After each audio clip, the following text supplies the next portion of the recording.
Langit sore di pinggiran Bandung tampak muram saat Alia menjejakkan kakinya di depan rumah tua peninggalan neneknya. Angin dingin menerpa dedaunan kering yang berserakan di halaman. Rumah itu tampak seperti berhenti bernafas sejak lama. Cat dinding mengelupas, jendela-jendela tertutup rapat, dan bau lembab tercium begitu ia membuka pintu depan yang berderit. Alia baru saja lulus kuliah.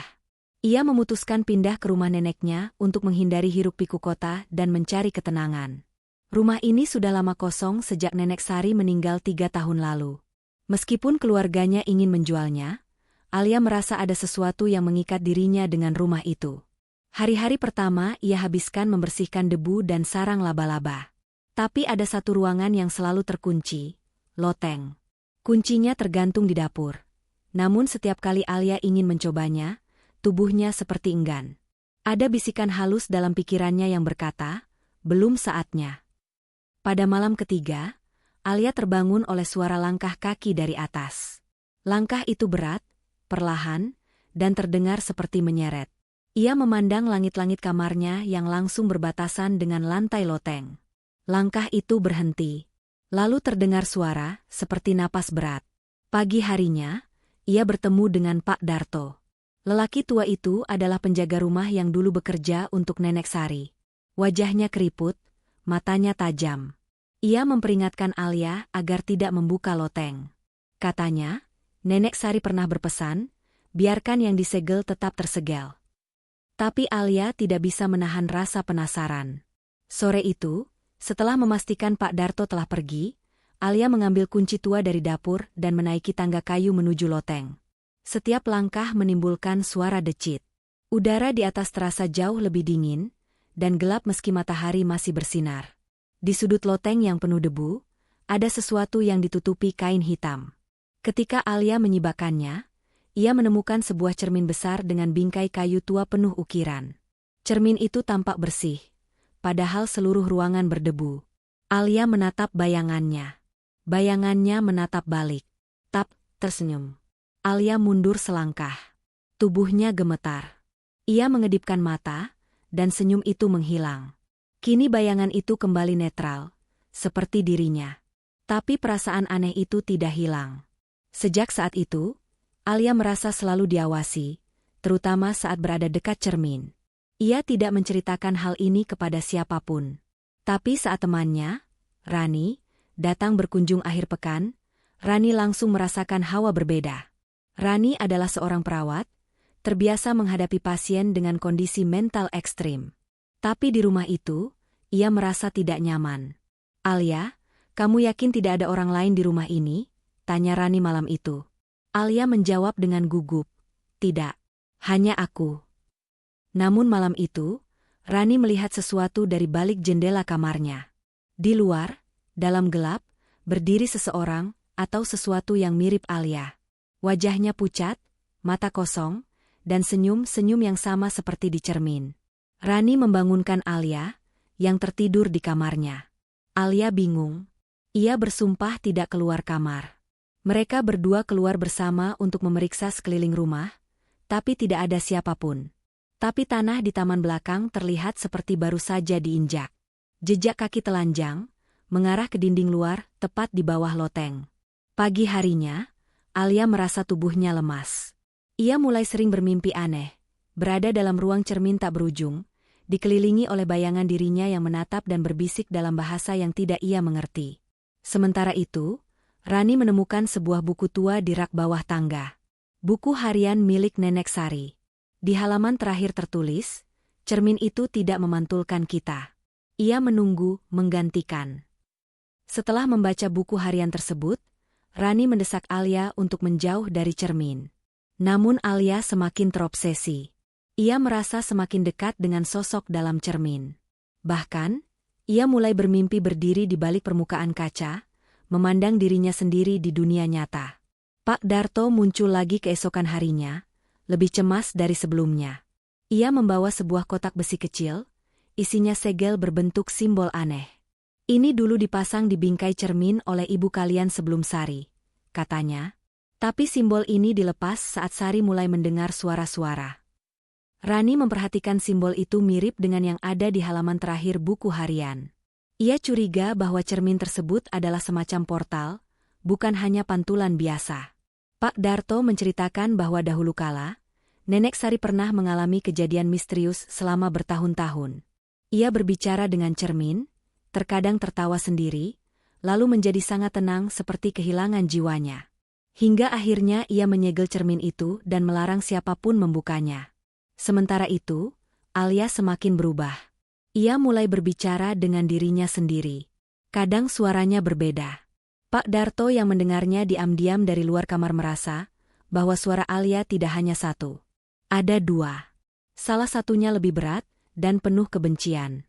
Pada malam berikutnya, Pak Darto mencoba menyelinap ke loteng dengan segel di tangannya. Tapi ia tidak pernah turun lagi. Alia ditemukan pagi harinya berdiri di depan cermin, dengan tangan berlumur darah. Mayat Pak Darto ditemukan tergeletak di bawah tangga loteng, tubuhnya kaku dengan wajah memandang ke atas. Matanya membelalak, mulut menganga seperti ingin berteriak, namun tak ada suara yang sempat keluar. Polisi menyimpulkan ia jatuh karena usia tua. Tapi Rani tahu itu tidak masuk akal. Pak Darto masih kuat dan sehat, dan tidak mungkin naik ke loteng tanpa alasan. Rani mulai menyelidiki simbol di segel yang dibawa Pak Darto. Ia membawa salinan gambar simbol tersebut ke kampus tempat ia dulu kuliah. Di sana, ia menemui Pak Hendra, dosen antropologi budaya yang dikenal memiliki ketertarikan dengan benda-benda mistis. Pak Hendra menatap simbol itu lama, lalu membuka sebuah buku tebal dari rak pribadinya. Ia menunjuk pada sebuah bab berjudul, Cermin Jiwa dan Penghuni Bayang. Menurut teks kuno, ada jenis cermin kuno dari Nusantara yang dipercaya dapat menampung pantulan roh manusia, lalu secara perlahan mencuri jiwanya. Jika bayanganmu mulai punya kehendak sendiri, kata Pak Hendra, itu berarti cermin sudah hidup. Sementara itu, Alia semakin sulit dikenali. Ia tidak pernah benar-benar tidur. Wajahnya terlihat semakin pucat, dan terkadang, ia berdiri berjam-jam di depan cermin tanpa berkedip. Ia juga mulai menyembunyikan sesuatu di kamarnya. Potongan kain hitam, cat merah, dan kertas penuh simbol. Rani kembali ke rumah dan mencoba membujuk Alia untuk pergi bersamanya ke kota. Tapi Alia menolak. Katanya, di sini aku aman. Di sini, aku dilihat. Untuk pertama kalinya, aku dilihat sepenuhnya. Rani menyadari ada sesuatu yang salah. Ia mendengar Alia berbicara sendiri di malam hari, tapi suara yang keluar kadang bukan milik Alia. Ia mengendap ke loteng dan menemukan bahwa cermin itu kini tidak hanya memantulkan, tapi juga menunjukkan gambar-gambar lain. Ruangan-ruangan asing. Wajah-wajah yang tidak dikenal. Dan satu hal yang sama dari semuanya, mata mereka kosong dan tak bernyawa. Sementara itu, di kampus, teman lama Alia dan Rani bernama Intan mulai mengalami mimpi yang sama berulang kali. Dalam mimpinya, ia berjalan dalam lorong panjang penuh cermin, dan di ujungnya, ia melihat Alia berdiri membelakanginya. Saat ia mendekat, sosok itu berbalik. Bukan Alia, tapi sosok tanpa wajah, hanya mata dan senyum yang menjalar sampai telinga. Mimpi itu membuat Intan ketakutan. Tapi ia tak bisa berhenti memikirkannya. Ia mulai menggambar simbol yang ia lihat dalam mimpi, tanpa sadar, saat ia duduk di kelas atau saat istirahat. Teman-temannya mengira ia sedang stres. Tapi Rani yang melihat gambar itu tertegun. Itu adalah simbol yang sama seperti segel cermin. Rani menghubungi Intan dan memperingatkannya untuk tidak menggambar simbol itu lagi. Namun malam itu, Intan kerasukan. Ia menulis simbol yang sama di dinding kamar kosnya dengan darah dari tangannya sendiri. Ia berteriak dalam bahasa yang tidak dikenal, dan menyebut nama Alia berulang kali. Keesokan paginya, Intan dibawa ke rumah sakit. Dokter menyatakan ia mengalami psikotik akut. Namun hasil CT scan menunjukkan aktivitas otak yang tidak biasa. Tidak seperti gangguan mental biasa, pola gelombang otaknya menunjukkan adanya respon komunikasi, meski tidak ada yang diajak bicara. Rani menyadari satu hal, hubungan mereka bertiga dengan cermin itu bukan kebetulan.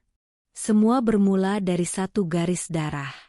Ia menemukan surat tua dalam buku harian Nenek Sari yang menyebut nama gadis kecil bernama Alia, yang ternyata adalah nama warisan dari nenek buyut mereka. Semua ini telah dirancang lama. Dan Cermin hanya menunggu waktunya. Rani mengunjungi seorang tetangga lama bernama Bu Ratna. Wanita tua itu telah tinggal di kampung tersebut sejak zaman Nenek Sari masih remaja. Saat Rani menyebut nama Alia dan Cermin, wajah Bu Ratna berubah pucat. Anak itu tidak seharusnya dibesarkan di rumah itu, katanya lirih. Cermin itu sudah menelan 3 generasi. Bu Ratna bercerita bahwa nenek buyut Alia dahulu adalah dukun cermin. Ia bisa berkomunikasi dengan roh melalui pantulan dan membuka jalur antara dunia manusia dan bayangan. Namun kekuatan itu perlahan membuatnya kehilangan kewarasan. Ia meninggal dalam kondisi tubuh utuh, tapi jiwanya tidak pernah ditemukan. Konon, ia masih ada di balik cermin. Setiap generasi wanita dari keturunan itu akan menarik perhatian penghuni cermin. Bukan karena kelemahan, tapi karena darah mereka bisa membuka gerbang bayangan. Nenek Sari tahu itu, dan itulah sebabnya ia menyegel cermin dan mengurungnya di loteng. Rani bertanya, bagaimana menyegel kembali sesuatu yang sudah dibuka? Bu Ratna tidak menjawab. Ia hanya menyerahkan sebuah kunci kecil berwarna hitam yang diikat benang merah. Kunci itu bisa mengunci cermin, atau membukanya sepenuhnya. Hati-hati, Rani. Malam itu, langit tampak kelam tanpa bintang. Angin di luar rumah Alia berdesir pelan, namun membawa hawa aneh yang membuat dedaunan seperti berbisik.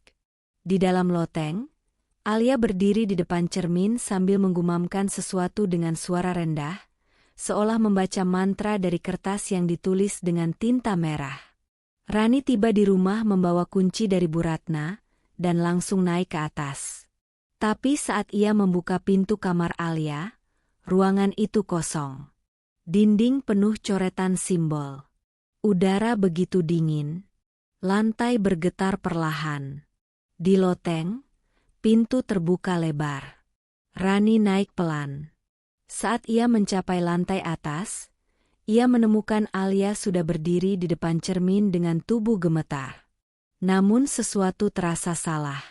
Ketika Alia menoleh, matanya bukan lagi milik manusia.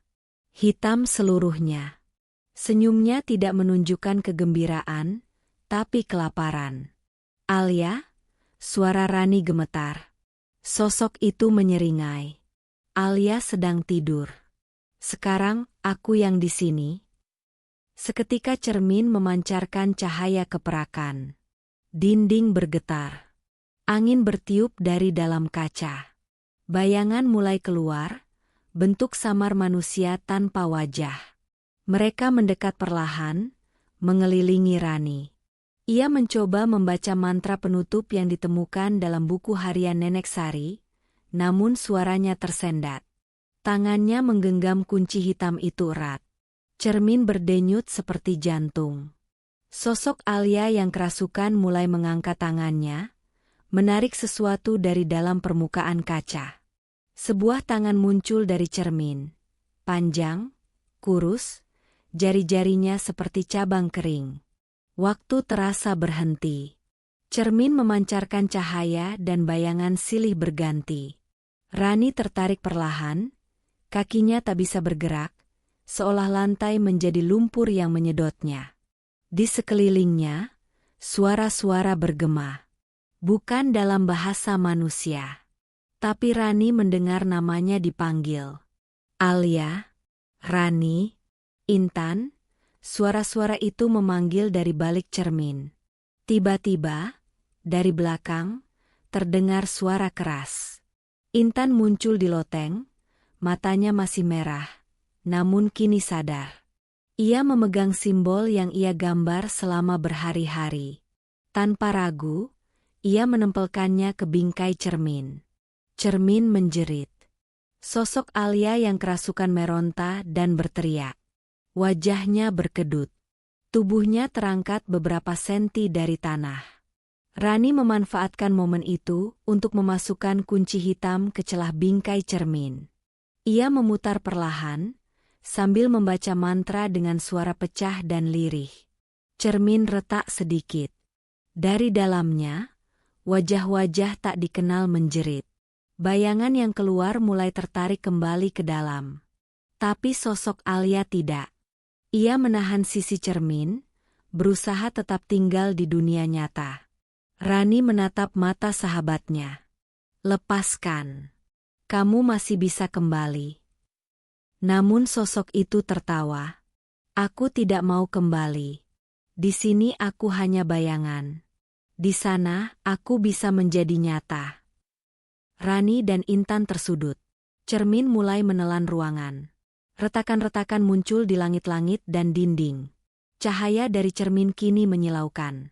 Dari dalam kaca, muncul pantulan palsu mereka masing-masing. Rani dengan mata penuh darah, Intan dengan senyum mengerikan. Pertarungan bukan lagi fisik, tapi kehendak. Cermin ingin mengambil ingatan, emosi, dan harapan mereka. Rani merasa kepalanya seperti dibelah. Ia melihat masa lalunya, trauma, ketakutan, rasa bersalah. Semua diputar ulang di depan matanya, membuatnya ingin menyerah. Namun Intan menggenggam tangannya. Kita bisa lawan ini. Mereka berdiri berdua, menatap cermin. Rani menarik kunci itu lebih dalam dan membacakan bagian terakhir mantra. Intan menekan simbol ke bagian atas cermin. Retakan semakin besar. Sosok Alia yang kerasukan mencoba melompat ke arah mereka, tapi tertarik ke dalam cermin seperti ditarik arus sungai. Ia menjerit, bukan karena takut, tapi marah. Kalian bukan siapa-siapa. Kalian hanyalah bayangan dari rasa takut kalian sendiri. Dengan teriakan terakhir, tubuhnya menghilang ke dalam kaca. Dan cermin pecah. Rumah itu hening. Loteng berantakan. Pecahan cermin berserakan di lantai. Tidak ada tanda-tanda Alia. Hanya bayangan samar terakhir sebelum pecah, wajahnya yang tersenyum, tapi kali ini, benar-benar Alia. Intan menangis. Rani terduduk, lemas. Mereka tidak tahu apakah Alia telah terperangkap selamanya atau justru bebas. Tapi sesuatu telah berubah. Beberapa hari kemudian, Rani kembali ke kota. Ia membawa pecahan kecil cermin yang ia temukan tersembunyi di bawah papan kayu. Entah kenapa, ia tidak bisa membuangnya. Di dalam pecahan itu, jika diperhatikan dengan seksama, ada sesuatu yang bergerak. Intan kembali ke rumah sakit untuk melanjutkan terapi. Ia tidak lagi menggambar simbol. Namun tiap malam, sebelum tidur, ia menatap kaca kecil di meja rias. Dan kadang-kadang, bayangannya tersenyum lebih dulu.